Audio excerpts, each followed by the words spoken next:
Yego. Amakuru. Ashaka gake. Nanjye nsinda.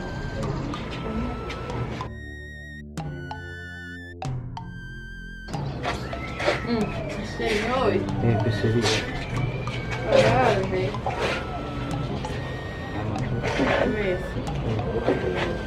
Aho nyine sanze twari turimo turakora amasuku aho nyine nta kibazo uraba wicanga nta kibazo turi tuganira cyose ubona umvuye yinjira Nta kibazo sheri.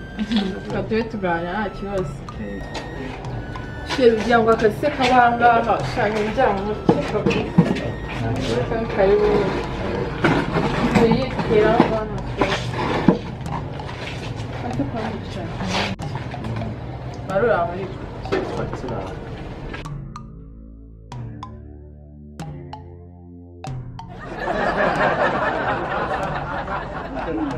Akutana uzajya uza uzajya uvuga nawe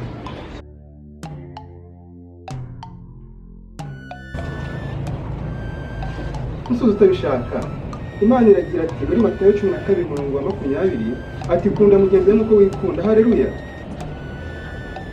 haleluya. Nyamara Imana iragira iti, reka mbasomere umurongo wa Gufata, turagira ati Imana izahana mwebwe mwanga kumva ijambo ryayo. Haleluya. Siko mutanyumva. Haleluya pastor. Haleluya.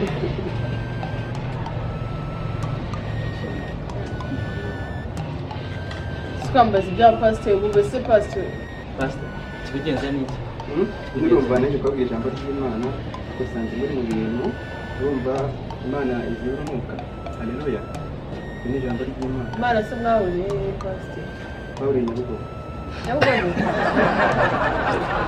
Nyabugogo. Nawe Nyabugogo ndahora cyane nanjye uzayibwire Haleluya mwana w'Imana. Imana iri umugisha n'ukuri.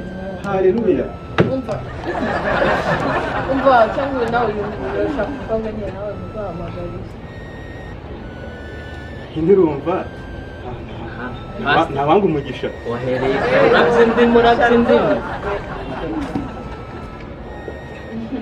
Fifi. Fifi? Urana hari umuntu ugushaka. Sinzi cyaje kumuza kije hano. Wese mu